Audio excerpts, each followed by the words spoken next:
Everyone, get back to work.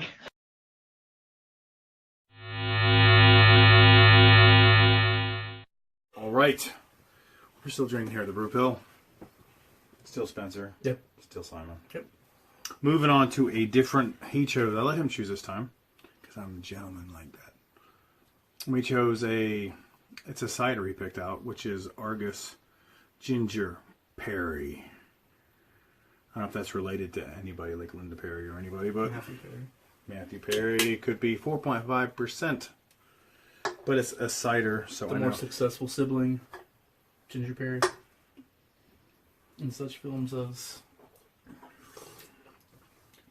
Oh my god. Nope. Yeah. I'm going to pause this for a second. That's his vote. I like it. It tastes like ginger.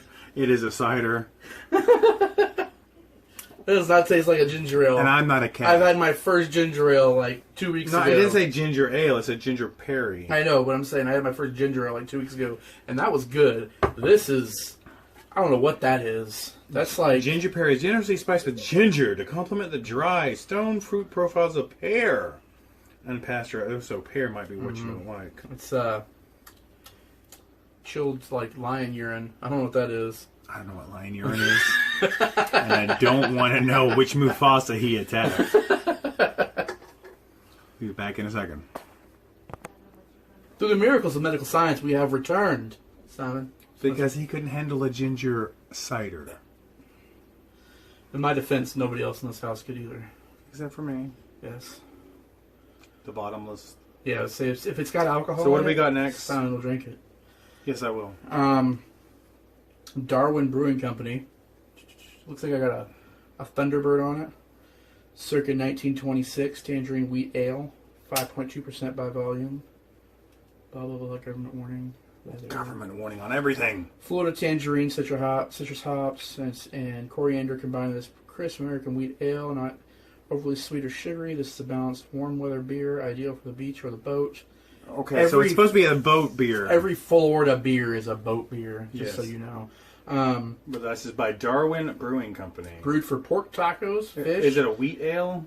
I think it says on the front. Turn it Yes, around. tangerine wheat ale. Tangerine wheat. Yes. Brewed for pork tacos, fish, ceviche, salad, seared chicken, fresh fruit, everything. What percentage is it? 5.2%. 5.2. Poured ourselves our little... Oh, You can smell the tangerine. yeah. You can taste the tangerine. It's a wheat beer, so it's pretty easy. You know what my problem with orange beers is? Tell us. So, you know, when you cook and you put orange in it, it's orange zest. It's the rind. You know, and that's what it tastes like to me. Like if you ever like bitten into like an orange, Yeah. and you get a little of the rind. I can't stand that. I'm sorry. Well, I that's just the way want- they flavor it, though, is with just- orange rind. I just want like, give me mimosa in a can, but with beer. You can do it with you can do a V8 with the chelada. So why can't you do it with the orange? Yes. Because it's not champagne and orange juice. They do the orange rind because the orange rind actually carries more flavor. I don't like that extra because it's got a little bite to it. It's not that sweet orangey goodness. It's just the orange. It's more like angry, I'm not ripe yet orange. Angry orange. Yes. There you go, brewers. But It's my professional opinion that nobody cares about. we are paid professionals, too. Let me tell you. We're racking up the money. Right after this ad. Ah! No. Anyway, we just watched the new trailer for Christopher Nolan's Tenet. Tenet. If you haven't seen it, please watch it. And watch it more than one time because you have to rewind it because it rewinds itself. So my question is this. Yes. Every movie he makes is some sort of like mind trip movie. Not everyone. Everyone that I've seen. Anyone that you've seen. We're going to go through the list in a second. We're going to talk about how many movies of Christopher Nolan's you've seen. So what does this man consume before writing? I think it's just the joys of being a writer and having being able to do the budget of the film that you want. Or to you might do. have a small child around, because if you have small children around, they say the weirdest crap, and you're like, No, that would be Robert Rodriguez when he invented Lava Boy and Shark Girl Yeah. for his kids. Justice for you, brother, because if I had the budget and the money to make something for my son, it'd be awesome. You know, I love that. But anyway, pull up your phone. In celebration of Tenet coming out, which looks like it's totally in reverse, which looks awesome to me. And my friend John Bell, whose actual name is Jonathan David, and the lead actor of this is John David Washington. This movie, Tenet, looks incredible to me. You want directed or written? I want to go directed. The following. You haven't seen The Following? No. Which is a weird movie. It's a black and white movie. I've seen it. I own it. You have to watch it a couple of times, and it still doesn't make a lot of sense. But it's like somebody stalking somebody, basically. The entire movie. The second movie is Memento. Have you seen Memento? No, this is wanting to load, so you have to give me a moment. Yes, I've seen Memento. No, I have not. Really? No. We have to sit down and watch Memento. Okay. Because it goes in reverse. It starts at the end of the movie. And it's Guy Pearce, and he can't remember anything because he's got short-term memory. And you start to learn back because the whole movie's going backwards. He's got tattoos all over his body because at a certain point he's got a head injury where he can't remember everything. He remembers everything in 5-minute increments. So he tattoos all over his body. His wife was killed in a home invasion, and he was injured by somebody. And so everything a little bit he can remember, he tattoos. But they're not all what really happened. So as you see it go backwards, you see what actually happened.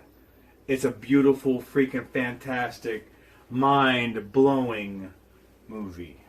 Next we have Insomnia. With Robin Williams. You ever seen that? Robin Williams, No. Al Pacino? Is it Al Pacino? Yeah.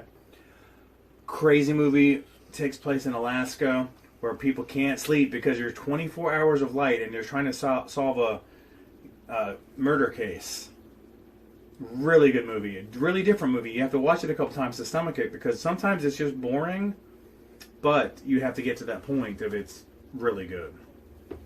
Of course, what's next? Batman Begins. Yep. What's your views on Batman Begins? I love that movie.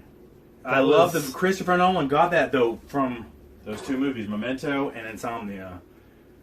And he was given free reign, and he brought Ra's al Ghul and the whole training of Batman. That was, yeah. That's why people love Nolan, right there. They start with Memento. A lot of people, which I have to bring you to.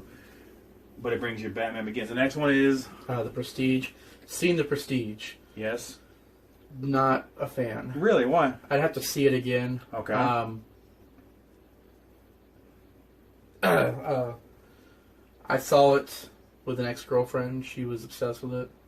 And so... I'm not obsessed with it. It was good. She was obsessed with it, and I watched it. And I was just... I'll be honest. I was lost. So I'd have to go back and watch it again. Yes. So You have to. That's another one I got to lend you. Prestige is a great movie.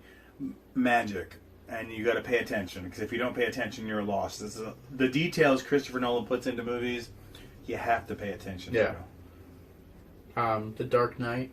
Yes. Everyone knows and worships The Dark Knight, especially because of Heath Ledger's whole portrayal of the Joker. Yeah.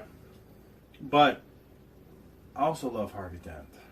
Yeah. And I'm sad they didn't give Eckhart a bigger part in that because I thought he would do a brilliant job. Instead of the silent transformation, and then he's dead. Yeah. Inception. Have you seen Inception? I've seen Inception. And? Really? I can see it by your face, and I'm like, really? I'm not. I wasn't a fan. You don't like the dream and a dream and a dream and a dream? It was an interesting movie, don't get me wrong. But I'll tell you, like, some of the social media sites and other things that I frequent online, there are way too many people obsessed with, like, you know... Well, that's with any movie, though. People become obsessed. Yeah, but it's like, at the end, did he really wake up, or was it really a dream he was still in, or did it, you know, and it's like... Because it leaves you with a spinning top. Yeah. But his actual totem, or whatever, was the wedding ring. Yeah. So... But you caught what a lot of people miss. Yeah. And that's the whole thing. So you know if it's a dream or not. yeah. Dark Knight Rises. Did you like the third part? Because a lot of people were let down because of how great The Dark Knight was.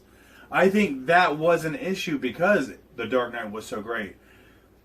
It was a little downer in the way because you wanted something to be even bigger, but you saw Bane, you saw the breaking of the bat, Yeah. you saw Ra's al Ghul's daughter, Yeah. and you saw an ending. What? And you saw an actual ending, though, to a Batman movie. Yeah. You know, it was a complete trilogy. Yeah. Was it the greatest? I think of the three movies, it was the weakest. Because I would go Dark Knight, Batman Begins, Dark Knight Rises. But I got to see my guy, Hines Ward, football player, play on the football field. And he was the one who's... See, I'd say that's the same thing with me, not football fan, but one of my favorite actors, his name is Christopher Judge. He was from Stargate, and he was actually in it. It was a small role, but I was like, he needs more. There's a scene where Batman, I think he comes out of like a sewer grate or something like that, and there's all these guys waiting for him. When everything's frozen? Yeah, and there's like that big dude that's fighting him. That was Christopher Judge? Yeah, that's him, and I'm like, come on, we need more movies of him. But that was why I liked it so much, but that's just me, so. And the whole love affair of what Chris did with Alfred, you know, Michael Caine, and you brought in Catwoman in the third one, which I really appreciate Anne Hathaway's Catwoman. Yeah. I do, because it's a totally... Everyone was so obsessed with the Michelle Pfeiffer version, and I like Anne Hathaway's because it's different. Sorry, Halle Berry. I think that was just poor everything. Yeah. I think Halle is great. I think they should have just had a different director, different story. Yeah. Can't wait for Zendaya to be Catwoman. Yes. The Batman. Anyway, next movie for Christopher Nolan, because we're going through it. Interstellar. This is the one that I never saw. You've never seen Interstellar? And I've heard it's fantastic. Yes, I've never seen Interstellar. God. You can hit me with a baseball bat. Not because I didn't want to. Excuse me. God bless America. I got a phone in my hand. You asshole. But it's just simply one of those things that I just never got. And I know Matthew McConaughey's fantastic. And the movie is fantastic. Yes. It is one of those ones that you have to pay attention to some of the very small subtle Details. things. Yes. Because it comes full circle and you're like, okay, I get it, you know. Because there is a part of the movie where you're expecting a full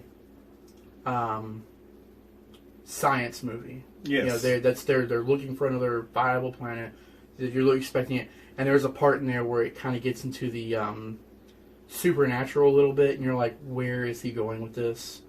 But it, like I said, it comes full circle, and you're like, oh, okay. I like that. See, I'm gonna have to go back to catch that because I think that's the only Interstellar is the only Christopher Nolan film I haven't seen. Next is Dunkirk. I haven't seen that, but I want to see that. Go to the public library. It's free. Okay. Dunkirk is amazing. Tom Hardy once again it's three stories going off, and you have to pay attention because of details. Because it's three different timelines during World War II, the Battle of Dunkirk. And the best thing is, go to your public library. There's another movie that goes. I find it in conjunction with it because it's the telling of Dunkirk, which is one of the greatest naval things going when they were trying to save Britain. And they basically asked for a volunteer navy. They called out to save England. Hey, because all the invasion, the British were trying to get back to England and they couldn't. They were stuck on the battlefield in World War II. Was it World War II? I think it was World War II. Sorry. Yeah, it's World War II. Because, damn it, what's his name? Who was the prime minister? Big guy. Winston Churchill. Winston Churchill was the prime minister, and he called the people and he said, we need to evacuate. And he asked the public, can you send your boats? And the music in Dunkirk, the one thing about Christopher Nolan films to me is the music. Yeah. The soundtracks are so intense. And Dunkirk does this with this violin. It's like, and you know it's going to, but the whole freaking movie, your hair is standing up because you're like, is it ever going to freaking stop? Because you have three different stories going on at the same time and you're trying to figure out where they fit in with each other. You know, because you have Tom Hardy as a pilot, and you have these boats, and you have this other one, and they crisscross, you know, and they're trying to get the people off of the beach of Dunkirk because these people are dying, all the soldiers. And there's a movie called The Finest Hour with Gary Oldman, different director, but great as Commissioner Gordon. Yeah. And he actually plays Winston Churchill, so you have to see it in conjunction with each other. If you haven't, see The Finest Hour, see Dunkirk, because they work together, because they're showing this one side of the battle, and Finest Hour is showing Winston Churchill going through his decisions he has to make, which is freaking brilliant. So Dunkirk you have to see.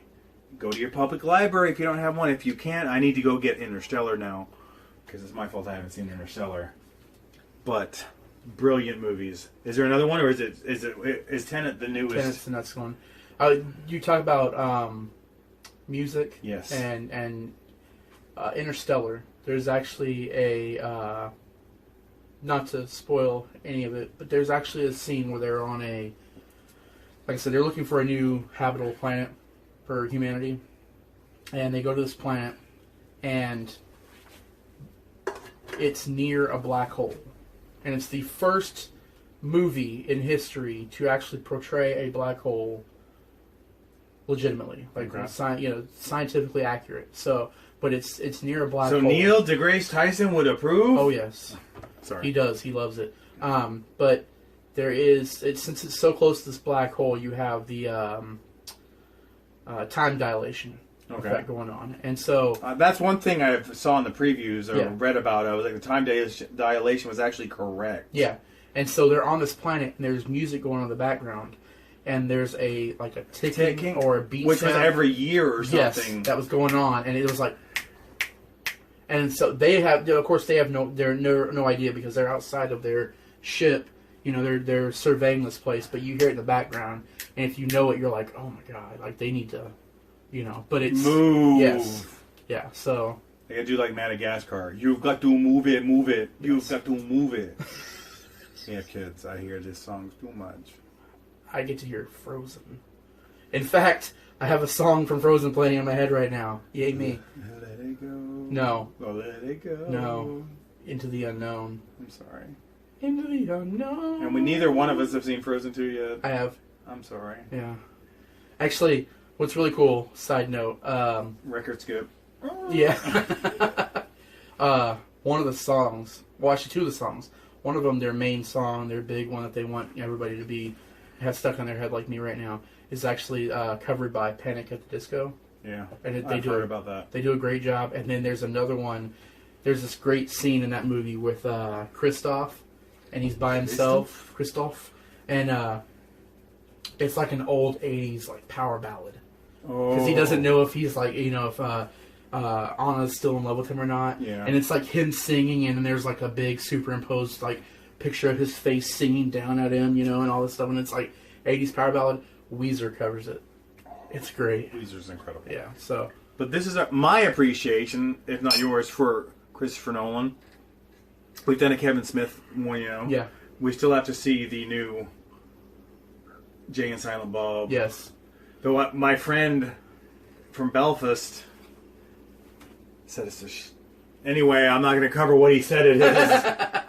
But we're on Christopher Nolan now, and I can't wait to see Tenet myself. I'm going to say that the next time we cover a director, I would like to do